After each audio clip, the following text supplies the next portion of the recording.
Alors réalisons maintenant un focus sur une thématique qui est au cœur des préoccupations de l'Union depuis 1960, c'est l'agriculture. Toutefois, une question importante se pose, l'agriculture est-elle soutenue ou étouffée par l'Europe? Voilà le sujet que je mets au centre de la table, et pour y répondre, je fais appel à l'expertise de Jean-Pierre Royanet, qui est éleveur caprin à Alixan, président de la Chambre d'agriculture de la Drôme et ancien dirigeant de la Fédération départementale et régionale des syndicats d'exploitants agricoles. Bonsoir à vous, est-ce que vous êtes avec nous à l'antenne?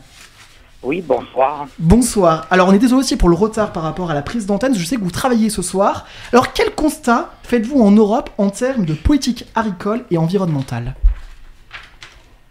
Je dirais que pour nous, l'agriculture, l'Europe a un rôle très important, parce que, il faut bien quand même rappeler, et je l'entendais dire dans votre introduction, c'est quand même la première politique commune que l'Europe a pu arriver à mettre en place, et c'est la plus importante.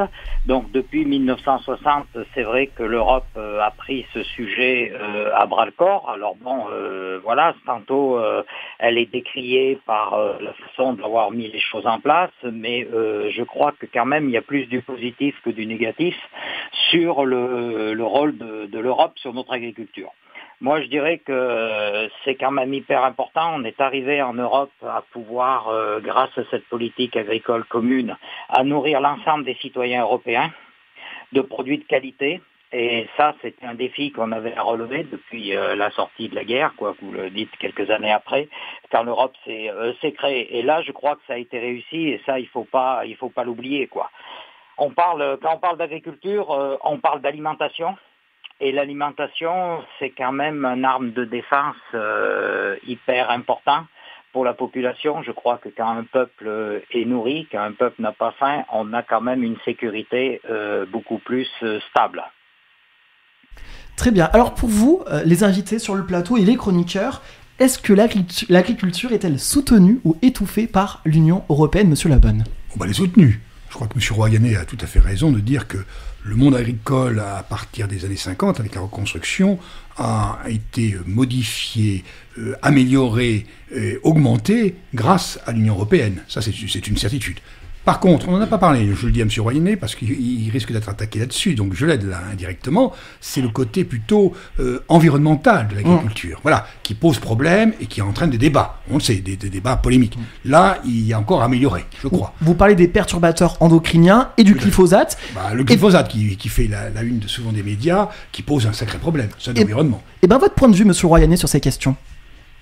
Je dirais qu'aujourd'hui, surtout depuis la dernière réforme de 2012,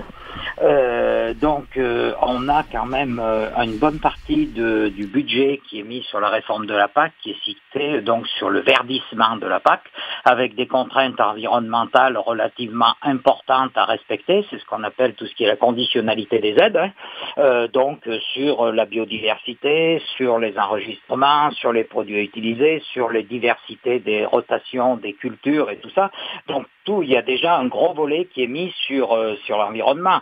Donc on entend parler bien sûr de faire plus. On peut toujours faire plus. Après, moi ce que je veux dire, c'est que aujourd'hui, d'accord, il y a des aides qui viennent chez les agriculteurs au niveau de l'Europe. Mais est-ce que ces aides-là viennent chez les agriculteurs ou est-ce qu'elles viennent pour les consommateurs?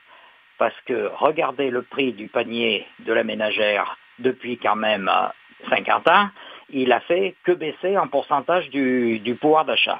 Donc, ça veut dire qu'on produit des prix aujourd'hui des denrées alimentaires à des coûts très faibles, avec une sécurité sanitaire qu'on a en France et que sécurité au niveau des produits et tout ça qui est vraiment la meilleure au niveau du monde. Et ça, je crois qu'il faut pas l'oublier. Donc ça, c'est quand même déjà des points forts que tout le monde doit bien prendre en compte, Luc Trouillet. Après, moi, je dirais que par contre, sur ce sujet-là, si je peux me permettre, ce qui nous manque en Europe pour l'agriculture, c'est une harmonisation dans les réglementations. Plus qu'aujourd'hui, on est dans l'Europe, mais chaque pays a ses réglementations. L'Europe fait une réglementation, et puis derrière, chaque pays l'adapte comme il veut. Et donc, que ce soit sur les produits phytosanitaires, nous, ou les désherbants, les insecticides, enfin les médicaments des plantes, ce que j'appelle comme ça, moi, puisque c'est exactement ça. Nous, on a une réglementation en France qui est beaucoup plus stricte que dans d'autres pays. On a beaucoup plus supprimé des produits, diminué des doses. Mais par contre, les produits rentrent de l'Europe, voire des frontières autres que l'Europe, alors que ceux-là, ils sont traités avec des produits qu'on n'emploie pas. Donc cette harmonisation des normes, c'est vraiment quelque chose qui est un point faible de l'Europe et qu'il faudrait vraiment pouvoir renforcer. Luc, tu partages ce constat? Oui, c'était une bonne transition parce que c'était justement ce que j'allais évoquer avec vous, Monsieur Royanet, notamment par exemple l'exemple de la cerise. Aujourd'hui, vous sans me tromper, je crois que c'est toute la Turquie. Il n'y a plus de cerises, même quasiment en Drôme, parce que pour les Dromois qui nous écoutent, c'est aussi important. On a du mal à en trouver. Il y a la question des produits. Donc l'Europe avec oui ou non la Turquie. Et effectivement, vous l'avez bien dit à juste titre, l'harmonisation des méthodes de culture et notamment des médicaments, effectivement. Notamment des fruits, quoi. Bien sûr. Non, mais tout à fait, l'exemple de la cerise, c'est celui qu'on prend depuis maintenant, je crois que ça fait 3 ans. C'était un produit qui était le diméthoate, donc les arboriculteurs utilisaient, c'est ce qui permet de traiter la mouche de la cerise qui vient pondre ses œufs dans les cerises et qui fait des petits asticots dans les cerises. Donc les cerises ne se conservent pas s'il y a la mouche. Donc ce produit a été décidé en France d'être supprimé. Bon, moi je dis s'il est dangereux pour le consommateur, ok, pas de problème. Il faut se poser la question pourquoi il avait été mis sur le marché à ce compte-là, mais bon, ça je referme la parenthèse. Mais par contre, le problème c'est que du coup en France, sans ce produit, on a quasiment plus de possibilités d'avoir des cerises de qualité qui se conservent sur l'étalage pour nos consommateurs. Par contre, ils en trouvent des magnifiques qui viennent d'autres pays, la Turquie, oui, mais même d'autres pays plus proches encore de la France, sur lesquels ces produits-là sont utilisés. Donc ces cerises, on voit les nôtres en France qui ne se conservent plus, et puis il y a les autres qui sont magnifiques, qui brillent bien, qui sont pas plus chers, qui sont à côté, et on nous dit, mais vous n'êtes pas capable de produire. Donc voilà, c'est un exemple. Alors du coup, Morgane, est-ce que tu avais une réaction par rapport à ce qui vient d'être dit sur l'agriculture, qui est un sujet majeur de cette élection européenne ? Là, les derniers échanges, ça rejoint aussi la question du bio qui n'a pas la même définition en France et dans d'autres pays d'Europe où effectivement il y a des produits qui sont utilisés dans certains pays d'Europe et on peut appeler ça des produits bio et d'autres qui ne sont plus autorisés chez nous. Et effectivement, on a un bio qui est différent, qui peut coûter beaucoup moins cher à faire importer plutôt que de consommer local avec ses contraintes. Monsieur Quénin.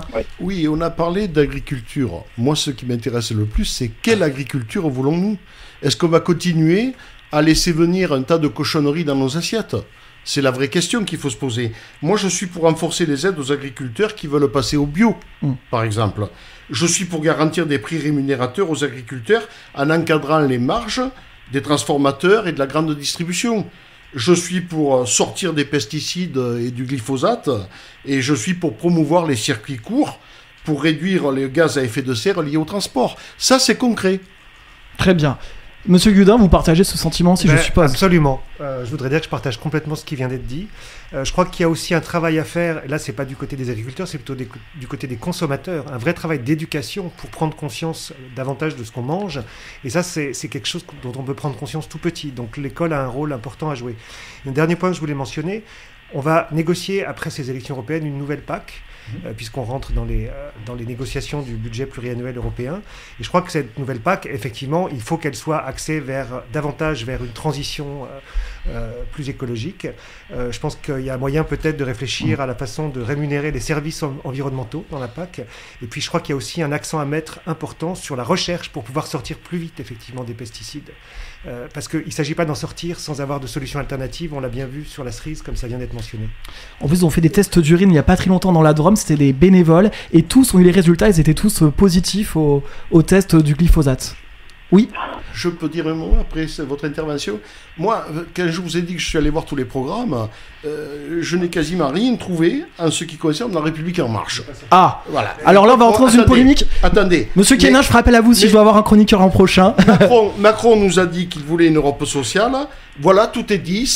J'ai gagné Top Chef. Faites-moi confiance. Juste une petite précision, le programme sera présenté jeudi prochain, donc vous aurez les réponses à toutes les questions que vous vous posez. Très bien. Merci, on attend ça. Juste un petit truc aussi, je sais que je vais te couper deux petits. On a parlé d'éducation du consommateur. Il est très facile de parler d'éducation du consommateur quand il touche un petit salaire et qu'il va avoir une barquette de fraises à 1,50€ à 500 grammes et qu'il va avoir une barquette de fraises à 6,50€ française. Moi, je pense que son éducation, elle va s'arrêter là. Très bien. Est-ce que tu as d'autres points à rajouter sur l'agriculture, mon cher Fred ? Ouais, c'est clair.